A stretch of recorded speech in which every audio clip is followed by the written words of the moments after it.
tsika tsara fa tamin'ny 1 aogositra 1970 dia namoaka lalàna ny Repoblika Frantsay ny amin'ny ametrahana ny Madagasikara ho eo anivon'ny ministera ny kolonia tamin'izany fotoana zany. Izany dia midika avy hatrany fa very ny fiandrianam-pirenentsika tamin'io fotoana io, ary midika ihany koa fa miverina na lasa zanatany Madagasikara. Raha mbola jinetsika ny tantara iverenatsika dia tamin'ny taona 1970 ihany koa dia namoaka didy ihany koa ny mpanjanatany amin'ny atao code de l'indigénat. Ina moa natao code de l'indigénat? Izany dia mametraka fitsipika ho an'ireo teratany mba hanatanteraka amin'ny atsakany sy andavany ny baiko rehetra meny mpanjanaka, ary ihany koa ahafahan'ny mpanjanaka manasazy tsy misy fepetra, manasazy tsy mandalo fitsarana an'ireo tompotany. Izany hoe ratsorina dia mitovy amin'ny fanandevozana. Zay le code de l'indigénat. Izay noentina nitondrana ny malagasy amapolo taona maro tanatin'ny fanjanahantany. Miaramila malagasy dia nisy ireo nandray anjara feno tamin'ny aty lehibe voalohany, na tery na ampalalahana. Miaramila malagasy dia nisy ihany koa nandray anjara tamin'ny aty lehibe faharoa, RPDB no namoiny ainy.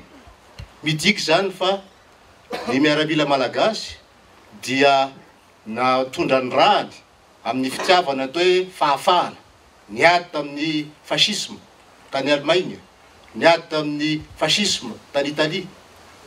Kanefa rehefa tafaverina eto Madagasikara izy ireo dia nahatsapa-tena ary nahatsiaro tena fa eto an-tany ara dia tsy mipetraka ny atao hoe fahalalahana ary mbola anatin'ny fanjanahana ny Madagasikara.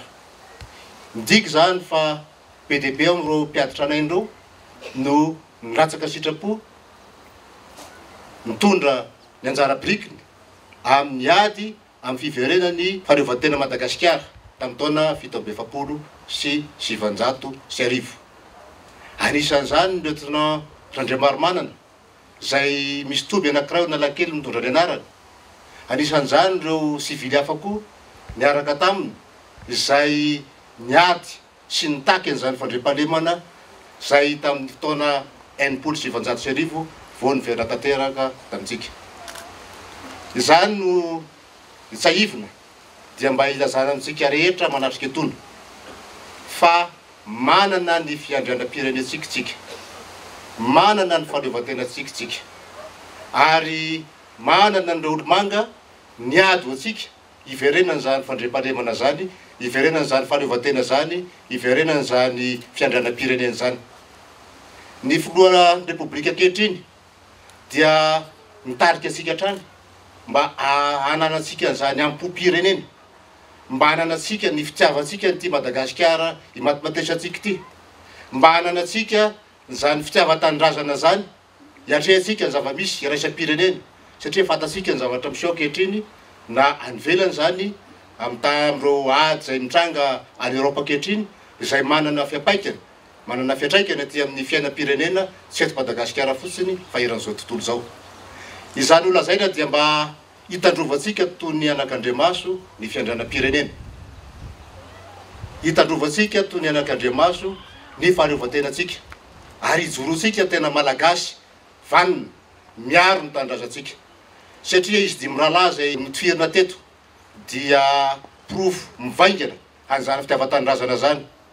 Teto koa masy ny taona 1770 rehefa vita ny fitsarana teny andafy avaratra dia notifirina tamin'ity toeranyity izy dimy rahalahy zay nametratsika voninkazo fahatsiarovana teo, dia sy zany fa ny lieutenant Randriamarimanana vakitsika amin'ny takelaketsy, Andriamatoa Razafy Samuel, Andriamatoa Bekamisy ary Andriamatoa Lesoma.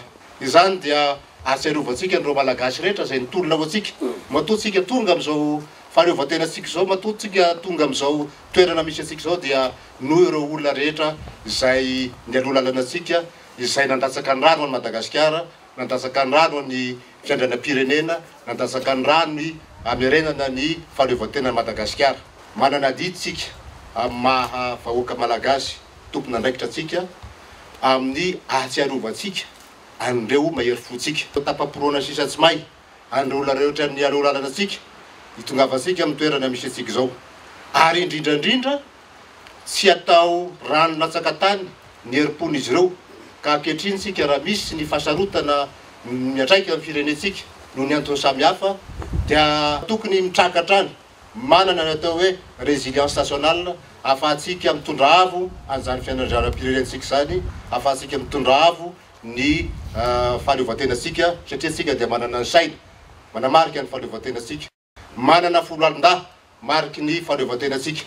Izany rehetrarehetra zany no maha firenena malagasy atsika, maha repoblika malagasy atsika ary maha firenena tia tanindrazana sy vahoaka tsy miravoravo tanana fa mijoro hatrany ho fitiava-tanindrazana ho reharena olona efa nandao antsika izay nanao ny ainy-tsoa zavatra hampatonga ny fahandriam-pahalemana sy ny fahaleovan-tena ary indrindra ny fiandrianam-pirenentsika izay aloavintsika atapondroa ankehitriny.